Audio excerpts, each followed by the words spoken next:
मणिपुर का जो मामला है, तो मणिपुर का जो मामला है वो जो संघर्ष हो रहे हैं वहाँ दो जातियों के जनजातियों के बीच का संघर्ष, एक कुकी जनजाति है, एक मैतेई जनजाति, ठीक है।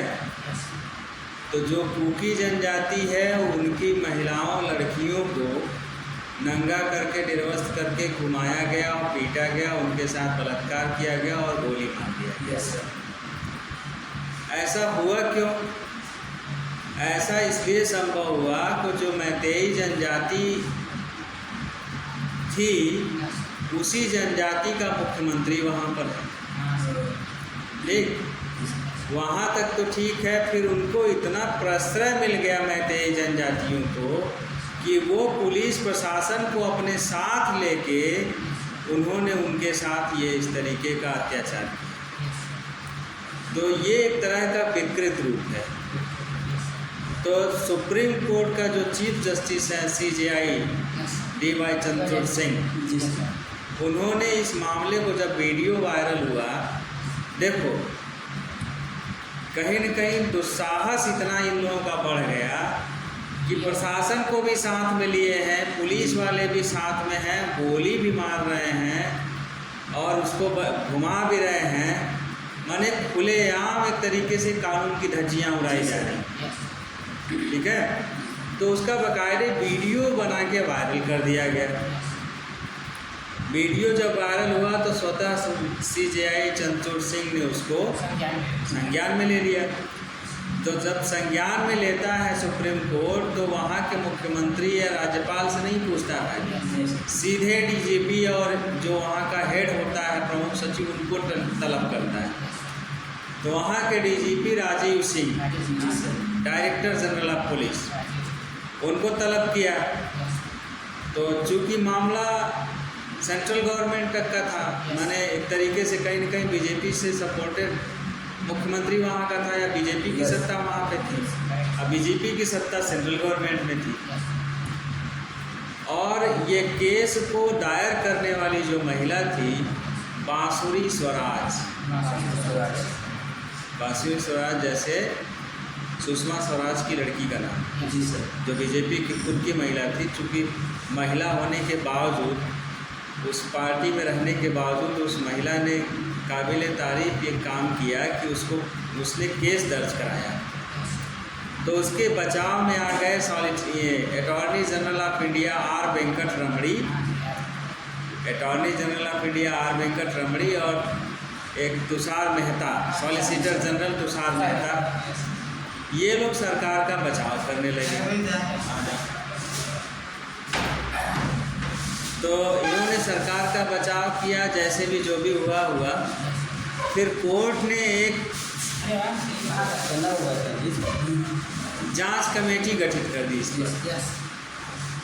तो जब जांच कमेटी गठित की तो उसमें जम्मू कश्मीर के हाई कोर्ट का जो चीफ जस्टिस थी गीता मित्तल, उनको उन्होंने नामित किया और उनके अंडर में 2 जजों को और नामित किया, शालिनी P जोशी, एक कोई शर्मा थी, ठीक है। ये तीनों महिलाएं, इन सब की कमेटी को गठित किया कि आप लोग बाकायदा उसकी जांच करके हमें रिपोर्ट प्रस्तुत करें और उनके खिलाफ, दोषियों के खिलाफ क्या कार्रवाई हुई, सख्त कार्रवाई हुई कि नहीं हुई, इसके बारे में भी हमें बताएं। आप जो रिपोर्ट प्रस्तुत करेंगे इसके आधार पर उनको सज़ा सुनाएंगे, या फिर कोई कानून की धज्जी कैसे उड़ा सकता है, ठीक है। तो 6,500 से अधिक मामले दर्ज हुए हैं कुकी जनजातियों के खिलाफ। जो मामले हुए हैं 6,500 से अधिक मामले दर्ज हुए हैं, ये रिकॉर्डेड मामले हैं। कुकी जनजाति का उत्पीड़न जो हुआ, हाँ, मैतेई जनजाति के खिलाफ 6,500 मामले दर्ज हुए हैं और दोषियों को सज़ा नहीं मिली। और इस पर 42 SIT गठित हुई है, ठीक है। 42 SIT गठित हुआ है और 6,500 से अधिक मामले दर्ज हुए हैं। इसके अलावा जब देखा गया कि स्थिति कंट्रोल से बाहर है तो वहाँ मिलिट्री शासन लगा दिया, कर्फ्यू लगा दिया गया। तो उसके बाद जब कर्फ्यू लगाया गया तो 2-3 दिन पहले अभी कर्फ्यू हटा। तो जब हटा तो मैतेई जनजातियों का इतना मन बढ़ गया कि उनकी महिलाओं ने सड़क पे आके प्रदर्शन करना शुरू कर दिया कि ये जो असम राइफल्स लगाया गया यहाँ से इनको वापस भेजो, इनकी यहाँ पे कोई ज़रूरत नहीं है, इनको वापस भेजो। तो अब देखो दिक्कत यहाँ पे ये है कि मान लो मैतेई जनजाति के लोगों ने ये किया, कल को कुकी जनजाति का कोई मुख्यमंत्री हो जाए तो मैतेई के साथ हो। तो इससे भारतीय जनता आपस में पिसती रहेगी इस नफरत की आग में, उसको निकलने का कोई रास्ता नहीं मिलेगा।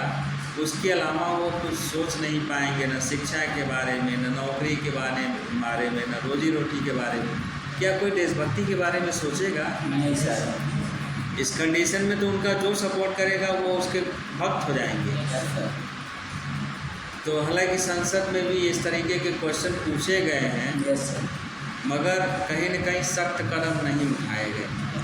सख्त कदम का मतलब प्रधानमंत्री को तुरंत एक्शन लेके तुरंत उनके खिलाफ कार्रवाई करनी चाहिए थी, मगर कहीं न कहीं ये अपनी पार्टी और दूसरे के लोगों को बचाने के लिए। इसी पे नमिता भंडारे ने कहा है, नमिता भंडारे इन सारी चीज़ों का रिपोर्ट मतलब एक तरीके से आर्टिकल लिखती उखती हैं, इस रिपोर्ट पे नज़र गड़ाए रखती हैं, उसके हिसाब से आर्टिकल लिखती हैं।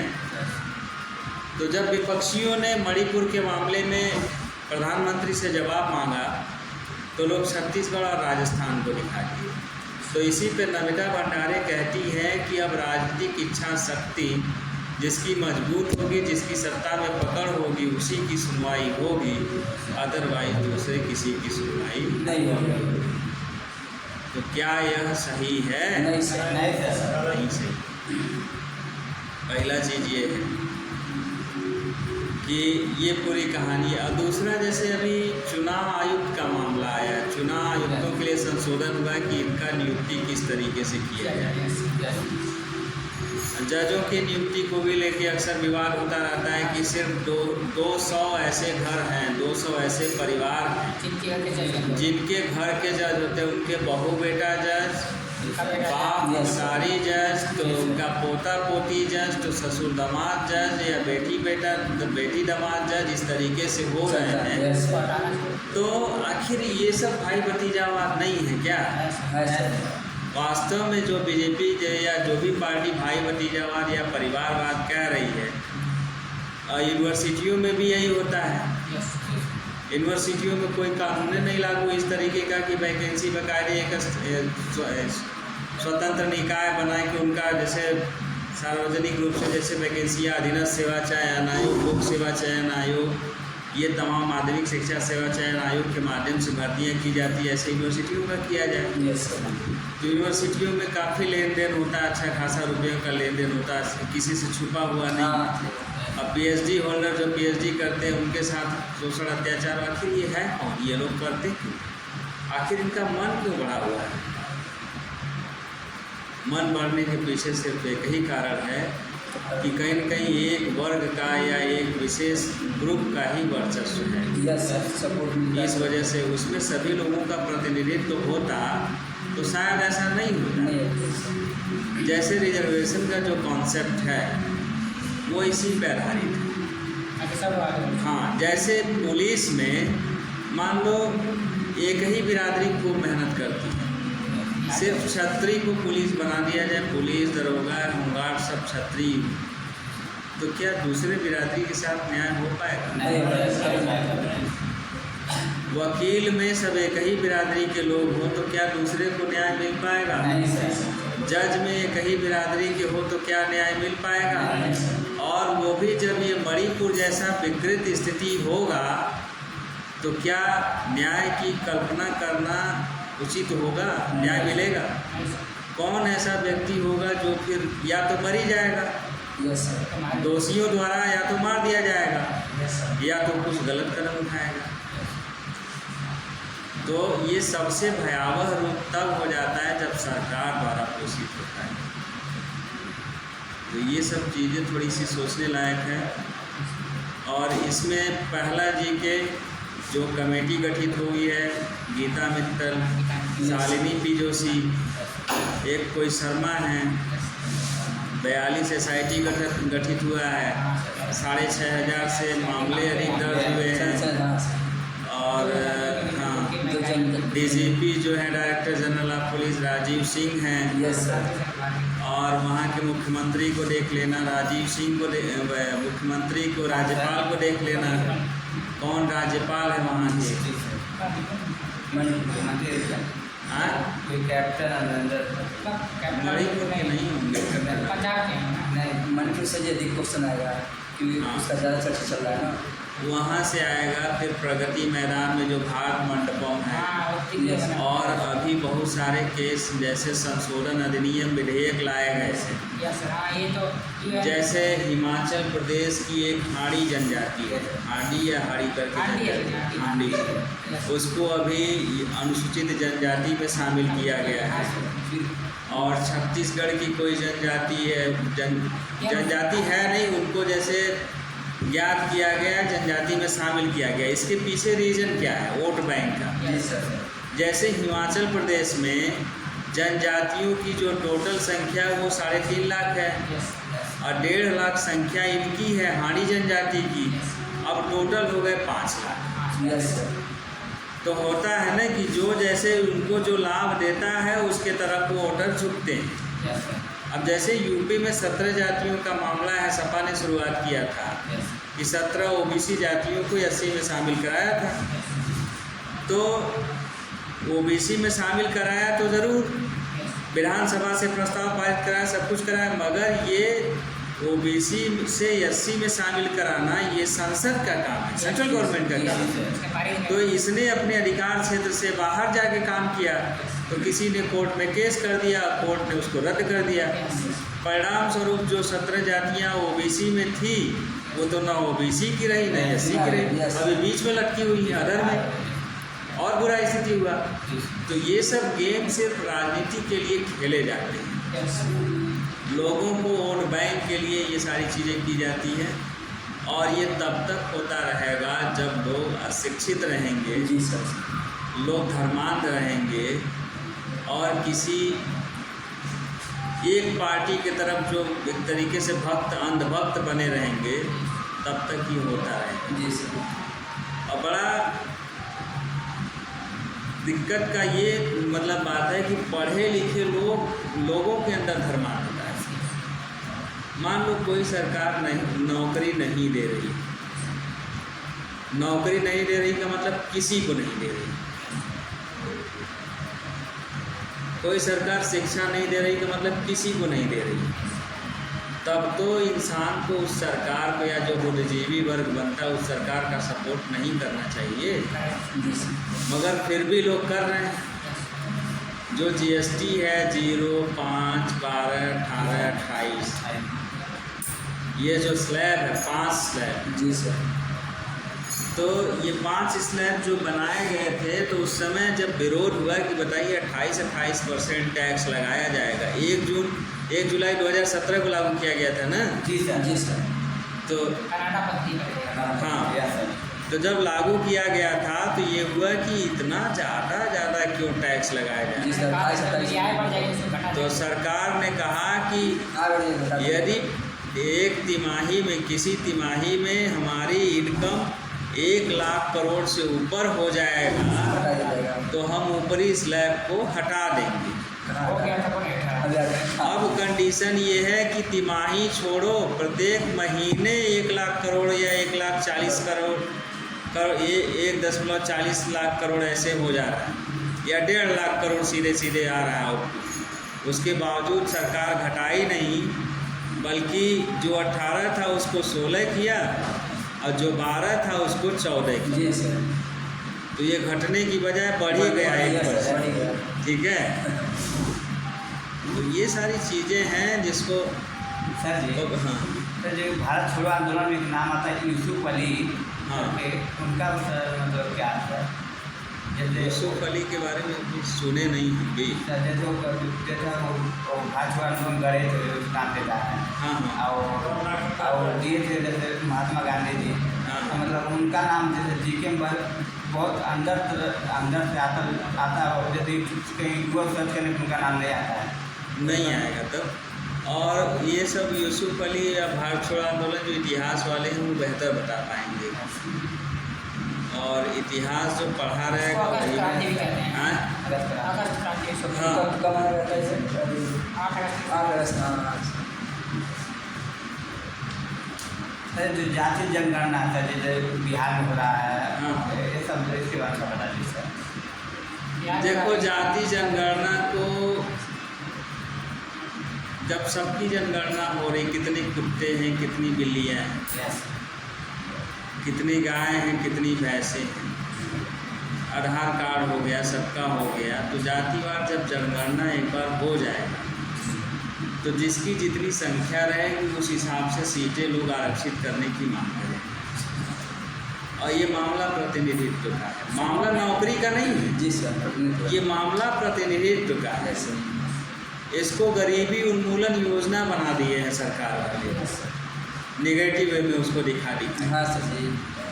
जैसे हम ये कह रहे हैं कि मान लो 4 भाई हैं, 4 भाई में एक बहुत बुद्धिमान है, बहुत ताकतवर है, तो क्या उसी को सारा हिस्सा दे दिया जाए? जो गरीब, बीमार, कमज़ोर है उसको हिस्सा नहीं मिलेगा? उसका भी तो एक हिस्सा हुआ, उसको मिलना चाहिए कि नहीं मिलना चाहिए? तो उसी आधार पे हुआ।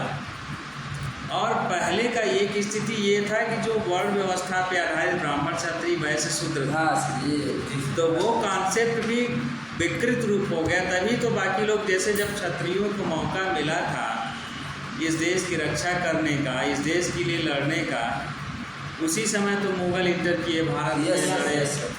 आखिर सबको क्यों ना अधिकार मिले? सबको अधिकार मिला होता तो ये स्थिति आती ही नहीं। हाँ, यही करेंगे सुरक्षा। तो जैसे सामूहिक रूप से सबको समानता का अधिकार दे दिया जाए, सारे लोग पढ़े लिखे, जिसका जिस फील्ड में जाने का मन हो वो जाए, जिसको पढ़ाने का मन हो वो पढ़ाए, जिसको जो करने का मन हो वो करे, तो फिर थोड़ा सा वो रिलैक्सेशन मिल जाता। और इसी वजह से हमारा देश अभी तक मजबूत बना हुआ है। नहीं, हमारे देश पे क्या चाइना का निगाह नहीं है क्या? पाकिस्तान का निगाह नहीं है क्या? जब हम लोग आपस में ही लड़ते रहेंगे, मरते करते रहेंगे जाति के नाम पे, धर्म के नाम पे, सत्ता वाले कराएंगे क्योंकि उनका प्रॉफिट है। जब सत्ता आता है तब तक मंदिर का उद्घाटन शुरू हो जाता है, जीर्णोद्धार शुरू हो जाता है, मंदिर का नाम शुरू हो जाता है, विवाद शुरू हो जाता है, हिंदू मुस्लिम शुरू हो जाता है। ये पब्लिक को सोचना पड़ेगा। ऐसा नहीं कि इस सरकार ने हिंदुओं के लिए कुछ विशेष कर दिया, कुछ किया क्या? हिंदुओं के लिए विशेष रोजगार निकाल दिया, नौकरी निकाल दिया, बस एक नाम हो रहा है। बस सिर्फ ये बिजनेसमैन को बेच रहे हैं सारी चीज़ों। बताओ, ये दुनिया में डिसइन्वेस्टमेंट का कॉन्सेप्ट कहीं है ही नहीं कि अपने बनाए हुई संपत्ति को, सरकारी संपत्ति को बेच के अपने इसमें बजट में दिखाना, अपने जीडीपी में दिखाना दुनिया के किसी कॉन्सेप्ट में नहीं है। हाँ, तो ये धीरे धीरे सारी चीज़ों को बेच के अपने जीडीपी में दिखा रहे। जीडीपी $5 ट्रिलियन हो गया, 7 ट्रिलियन। अरे लोगों की व्यवस्था, लोगों की परिस्थिति बदली, दशा दिशा बदला लोगों का। सिर्फ 3% लोग जो हैं वो बिजनेस में बेहतर कर रहे हैं, बाकी लोग एकदम बेकार है। रोजी रोटी सबकी छीनी जा रही है। लोग 8-8 हज़ार रुपये कमाने के लिए मोहताज हैं, नहीं कमा पा रहे हैं। 8 हज़ार छोड़ो, 5-5 हज़ार नहीं कमा पा रहे हैं। तो इसमें तर्क वितर्क तो बहुत है, ये चर्चा का विषय है। कोई इस पर गंभीरता से काम करना चाहेगा तो बहुत मेहनत करना पड़ेगा। अपना देश एक एक लोग से मजबूत होता है, पार्टी से नहीं मजबूत होता है। समानता का अधिकार। और जब कोई प्रधानमंत्री हो जाता है तो वो पूरे देश का प्रधानमंत्री किसी एक पार्टी का नहीं रहता है। इसके पहले भी लोग प्रधानमंत्री थे। इतना खुल के एक अपने पार्टी के लिए प्रचार प्रसार करना, स्टेटमेंट देना, इतना घटिया स्टेटमेंट देना, ये कहीं से उचित नहीं है। जैसे मणिपुर वाला मामला था, अभी केरल को केरलम कर दिया हाँ, गया इसका है, मलयालम के नाम उड़ीसा को, हाँ उड़ीसा को, हाँ केरलम सर जी जैसे विधानसभा में पारित कर रखा है नाम चेंज करने के लिए। मैं सर जी विधानसभा से वो क्या नाम है, विधानसभा में पूर्ण बहुमत से प्रस्ताव पारित कर सेंट्रल गवर्नमेंट से इन्होंने गुजारिश किया है कि ये नाम कर दिया है। अगर नहीं अब सेंट्रल गवर्नमेंट साधारण बहुमत से पारित करके उनका नाम बदल दे, चाहे न बदले, ये अनुच्छेद 3 के तहत होगा, अगर नहीं बदला तो सही सरकार करेंगे सर। तो वही नाम रहेगा। केरल बहुत बार ऐसा आंदोलन वाले के ऐसे ही तो आ गया सर कि ऐसा हो कभी हुआ तो होगा सर जी कि मतलब सेंट्रल गवर्नमेंट का होगा। उत्तरांचल का अभी आज सुबह बताया है, उत्तराखंड हो गया। उत्तरांचल का नाम पहले उत्तरांचल था, उत्तर प्रदेश से जब अलग हुआ यस सर। तो उसकी विधानसभा ने प्रस्ताव पारित करके नाम कह दिया कि इसका नाम उत्तराखंड होना चाहिए। 353 फिर इसको 62 तो फिर उसके बाद उत्तराखंड हो गया। इसी तरीके से उड़ीसा का नाम, यस सर। उड़ीसा का नाम ओडिशा किया गया, ओडिशा क्योंकि वो उड़िया बोला था तो उड़िया भाषा के हिसाब से तो वो किया गया। हाँ सर। अभी पश्चिम बंगाल का भी प्रस्ताव इसमें पारित हुआ बांग्ला करने के लिए। Yes sir. अब पश्चिम बंगाल का तो सरकार करेगी नहीं, क्योंकि सरकार उसके विरोध में है। वहाँ बीजेपी का सरकार होता तो तुरंत कर देती। सरकार अब जैसे मद्रास था तो मद्रास का नाम कर बदल के तमिलनाडु किया गया। मैसूर था, मैसूर का नाम बदल के कर्नाटक किया गया। तो इस तरीके से जहाँ वो राजनीतिक इच्छा शक्ति और कहीं न कहीं वो सत्ता पक्ष और विपक्ष का भी असर होता है सब चीज़ों। नाम बस चेंज हो रहा है। तो अनुच्छेद 1 से लेकर 4 तक तो बता ही दिए। इसमें बहुत सारी चीज़ें, जितना डीप में जाएंगे अनुच्छेद 1 से लेकर 4 तक ख़त्म नहीं होगा जल्दी।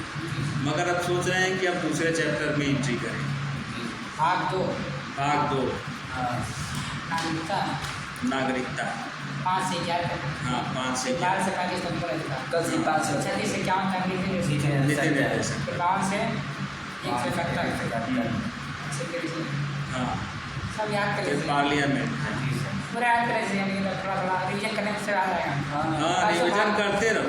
हमको सही 22 भाग क्या था, किस भाग में क्या है, कि ये सब याद तक की समझ के 12 से 35 में हमको किससे क्या इसका समानता न्याय सब याद समझेंगे। अपने अब जैसे नागरिकता में है 5 प्रकार की नागरिकता दीजिएगा। नागरिकता, अभी नागरिकता संशोधन अधिनियम कई ठो नागरिकता हुआ है, जिसमें बाहरी लोगों को ये कह रहे हैं कि वहाँ के हिंदुओं को, जो पाकिस्तान के हिंदू हैं, बांग्लादेश के हिंदू हैं, म्यांमार के हिंदू हैं, उनको हम अपने यहाँ नागरिकता देंगे। ठीक है, बाकी जो मुस्लिम आके यहाँ बस गए हैं उनको हम अपने यहाँ की नागरिकता नहीं देंगे। रोहिंग्या वाला मामला है, जैसे म्यांमार के रोहिंग्या वाला मामला, तो उसमें दिक्कत क्या है, हमारे यहाँ कम जनसंख्या है, जो आप बाहरी लोगों को देंगे जनसंख्या, जो बाहरी लोगों को नागरिकता देंगे, जो लोग हैं बुद्धिजीवी लोग, उन्होंने सवाल उठाया कि पहले अपने यहाँ के लोगों की स्थिति बेहतर कर लीजिए, फिर उनके बारे में सोचिए तो बेहतर होगा। और यहाँ सिर्फ वोट बैंक की राजनीति चल रही है। हाँ, यहाँ लोग खाए बिना मरे, या ये दिखा रहे हैं कि भारत में तो बहुत सुकून से लोग हैं और बाहरी लोगों को देंगे नागरिकता। तो जो बाहरी हिंदुओं को ये नागरिकता देंगे, उससे दोनों तरफ के हिंदुओं का वोट प्रभावित होगा, एक विशेष पार्टी को जाए। Yes sir. अब जैसे देखो, ये ले आए थे नागरिकता संशोधन अधिनियम, क्या नाम था, CRR, सिटीजन रजिस्टर, NRC ले आए थे। तो जब NRC ले आए, उस पर अच्छा खासा पैसा खर्च हुआ। जब उसको लागू करने की बात आई, तो जब उसका विरोध होने लगा, तब तक तो सरकार के कानों पर जोर तक नहीं रहेगा। तो 1 करोड़ से अधिक भारतीय विदेशों में रहते हैं। जी सर। 1 करोड़ से अधिक भारतीय विदेशों में रहते हैं, जो विदेशी मुद्रा को कमा कर भारत में भेजते हैं। जैसे कोरोना काल में लगभग 1 साल भारतीय अर्थव्यवस्था प्रभावित रही, तो आखिर पूरी दुनिया की अर्थव्यवस्था डाउन रही, भारत की अर्थव्यवस्था कैसे संभली रही? सही बात है। तो संभालने वाले यही लोग थे, जो विदेशों में दिन रात काम कर रहे थे और यहाँ भेज रहे थे। अच्छा, विदेशों में काम कर रहे थे, कहाँ काम कर रहे थे? कोई सऊदीया में, कोई संयुक्त अरब अमीरात में, कोई कहीं, अधिकांशतः मुस्लिम कंट्रीज। हमको सही नागरिकता ही नहीं मिलता है यहाँ। ठीक है, अधिकांशतः मुस्लिम कंट्रीज में। अब देखो, उसके बाद अमेरिका में, कनाडा में, ब्राज़ील में, यहाँ तक कि चाइना में, तमाम जगहों पे भारतीय लोग, भारत जैसे विदेशों से पैसा भेजने में भारतीय नंबर 1 पोजीशन है। सबसे ज़्यादा भारतीय विदेशों में रह के पैसा कमाते और अपने घर भेजते, नंबर 1 पोजीशन में भारत। तो ये कमा के भेजते थे, इसलिए भारत की अर्थव्यवस्था संभली रही। दूसरा रीज़न ये था, डिसइन्वेस्टमेंट का कॉन्सेप्ट, एक एक चीज़ ये बेचते रहे, अपने जीडीपी में दिखाते रहे, इस वजह से भी संभली रही। और दुनिया के किसी देश में ऐसा होता नहीं होता। ठीक है, तो ये सारी चीज़ें थी। उसके बाद हुआ क्या कि कुछ बताने जा रहे थे, दिमाग से स्लिप कर गया।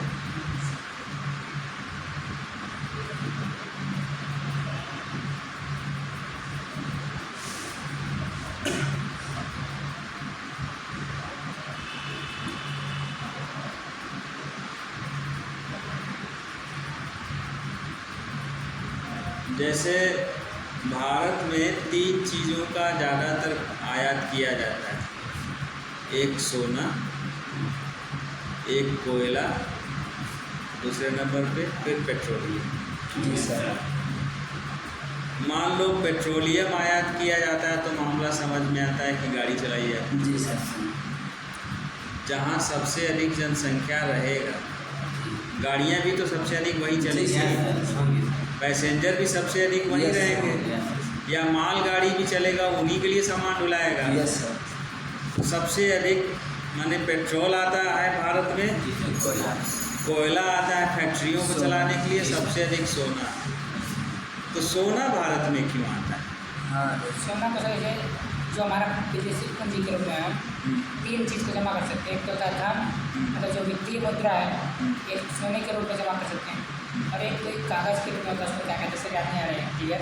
तो वो 3 चीज़ शायद हम विदेशी मुद्रा के रूप में रख सकते हैं। तो वो रखने के लिए नहीं है, यूज कर।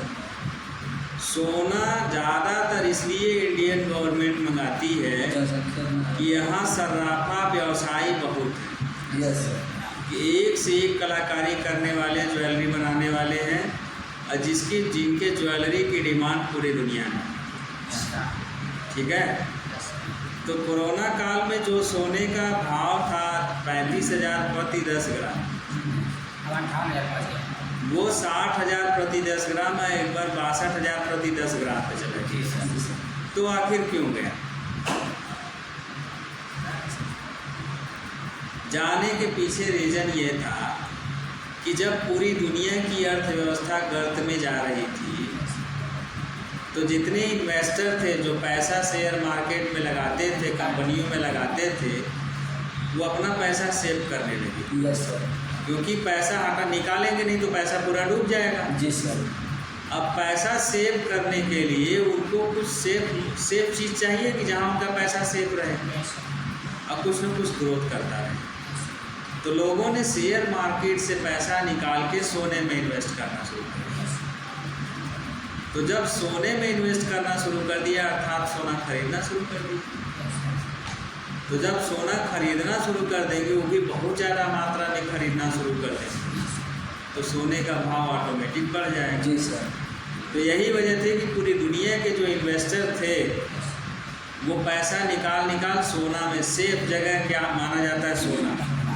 जब कहीं पैसा सुरक्षित ना हो तो खरीद के सोना रख लीजिए। यस।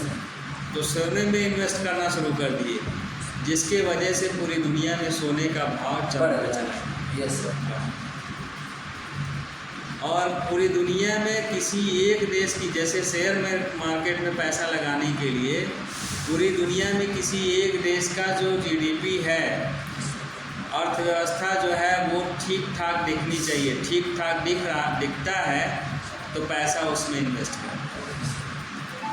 तो पूरी दुनिया में भारत की ही स्थिति ऐसी थी उस समय जो ठीक ठाक पोजीशन में दिख रहा था। यस सर, सोने वाले तो इन्वेस्टर क्या किए, सोने में से निकाल के शेयर मार्केट में इंडिया के शेयर मार्केट में लगाना शुरू कर दिया। Yes sir. इसके वजह से भारत में बहुत ज़्यादा वो सेंसेक्स वगैरह जीडीपी बढ़ा। तो हर चीज़ को कोरिलेट करके जब तो पढ़ो। सोने का दाम घटा क्यों नहीं है?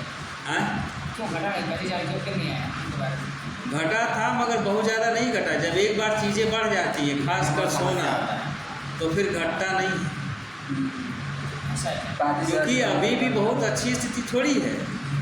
ऐसा थोड़ी है कि सारे लोग निकाल के इंडिया में लगा दिए। इंडिया में सारे लोग निकाल के लगाए होते तो बहुत बेहतर स्थिति हो जाती है इंडिया की। यस सर, सब कुछ। शेयर मार्केट काफ़ी ऊपर चला जाता है।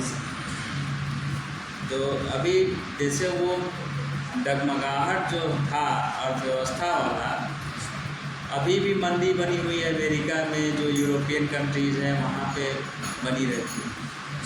आखिर अमेरिका में आर्थिक मंदी और भारत में आर्थिक मंदी क्यों नहीं आता है? हाँ सर, ठीक है।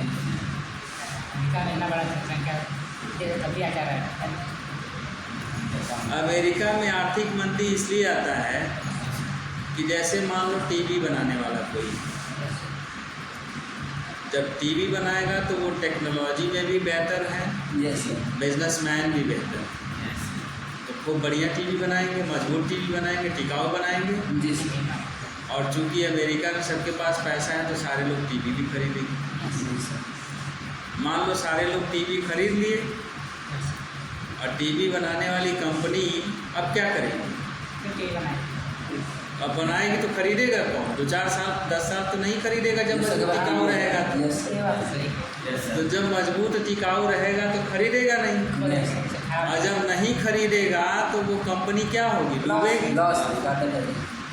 अब वो कंपनी जब डूबेगी तो उसमें जो कर्मचारी रहेंगे उनकी आर्थिक क्षमता कम होगी। यस सर, वेतन नहीं करते। आर्थिक क्षमता कम होगी तो जैसे मान लो टीवी बनाने वाले कंपनी के कर्मचारियों की आर्थिक क्षमता कम हुई तो वो मोबाइल नहीं खरीदेंगे यस सर।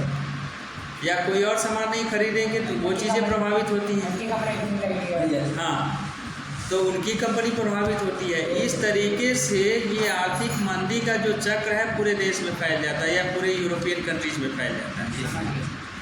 तो इसलिए वहाँ आर्थिक मंदी आती है। यस। भारत के मामले में ये है कि भारत में इतनी ज़्यादा जनसंख्या है और इतना ज़्यादा वैरायटी है कि जैसे खूब बढ़िया टीवी ला देंगे तब भी उसमें सारे भारतीय नहीं खरीद पाएंगे। जी सही सर। बात। उसमें 4-5% खरीदेंगे, बाकी 50-50% नहीं खरीदेंगे। तो उनको फिर दूसरे लेवल का, फिर तीसरे लेवल का, ऐसे बनाना पड़ेगा। इसलिए भारत में आर्थिक मंदी नहीं, आर्थिक सुस्ती आती है और वहाँ पे आर्थिक मंदी। तो चीज़ों को पकड़ के चलना पड़ता है। कॉन्सेप्ट को जब पकड़ के चलोगे किसी चीज़ को, जैसे मणिपुर हिंसा में भी सुन रहा था, समझ रहा था, चीज़ें नहीं समझ में आ रही थी आखिर क्यों हो रहा है। अब मैं बता दिया तो तुम लोगों को क्लियर कर सकते। तो यही सब तरीका है। हाँ, मगर